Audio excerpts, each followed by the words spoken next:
Hey everybody, I'm Rob. This is Dashboard. And in this video, I'm going to talk about the very simple process of replacing the cut strip on your dashboard bench. Okay, now the cut strip is held in place with 4 adhesive pads. The adhesive is pretty strong, but you can remove it. Start by grabbing yourself a hammer and something like this. All right, here we are under the bench. Got my stick, got my hammer. Put the stick on the cut strip in between the joining plate and the bench frame. I'm going to give that a little whack with the hammer. All right, the adhesive is broken. We can just push up on this and we'll pull it out the rest of the way.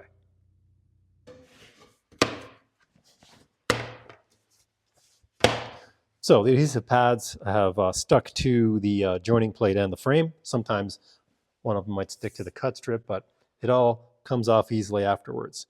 So I'm just going to grab the loose part of this one. Sometimes that'll tear.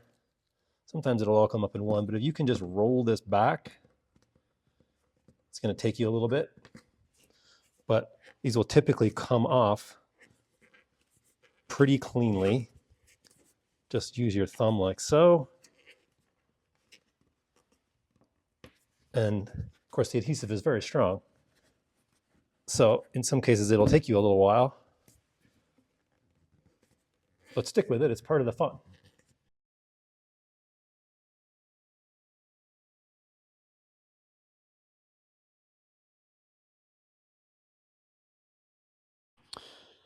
All right, so I got the bulk of the adhesive off. There's still a little bit of filmy residue here. So I got a little acetone and a rag.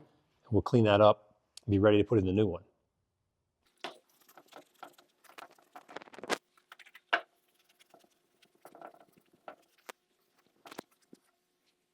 Okay, so here's the new cut strip.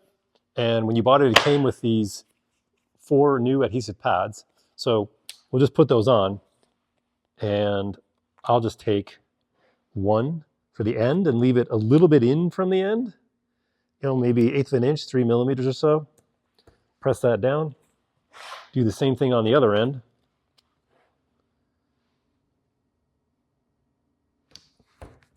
None of this really needs to be perfect. Now we got 2 more strips, and I just want to put those approximately equidistant between the other 2. Like I said, it doesn't have to be perfect. Just make sure they're stuck. And now we're going to peel off the backing. With that, you have to be a little careful. All right, now the pads are on here. And removing the backing is something you have to do very carefully. So I like to take a utility knife blade. Hopefully it doesn't have any sticky residue from cutting tape off boxes or anything like that. A nice, clean, fresh blade is the best way to go. So you're going to just come in underneath the red backing and kind of slice a little bit. And I'll try to show that up close.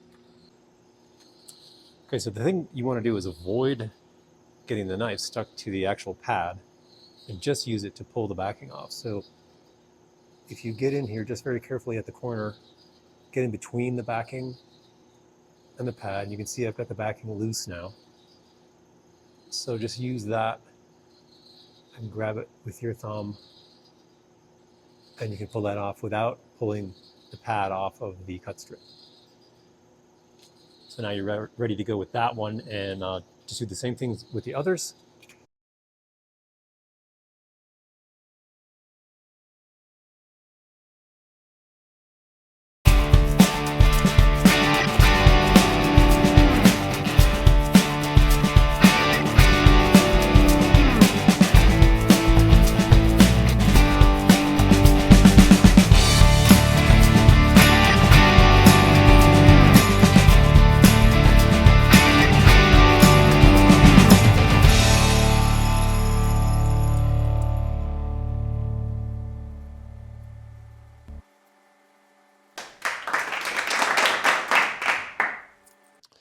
So now it's time to just drop it in here. I'm just going to hold it with both hands so I'm not touching anything with the pads until I'm ready. Just make sure left and right that you're centered, and then just drop it in the recess. And there you go. Now, just run back and forth, pressing those pads down, making sure everything's nice and stuck. And there you go. You've replaced the replaceable cut strip on the dashboard. And now you probably will go a very long time before needing to do it again. So I just replaced this cut strip, which is really not used up at all. I just really have one blade kerf in this. Part of the idea of our cut strips is that they are full thickness, same as the benchtop. So you can really use them an awful lot before you need to replace them. Unless you're doing lots and lots of bevel cuts at different angles, your cut's pretty much always going to be in the same place. So unless you cut all the way through it somehow and damage your table in the process, I think you're going to get a very long life out of the one that came with your bench. The other thing to think about is just because you've cut a bunch in one side, you can also spin it around. You can put your kerf on the other side if you want. So these adhesive pads we use are commonly available, and I'll put a link in the description. So if you want to buy pads and just flip your strip around, save yourself the trouble of buying more of these until you really need it. But buy some pads and then just turn it around and get twice the use out of it. Thanks for watching.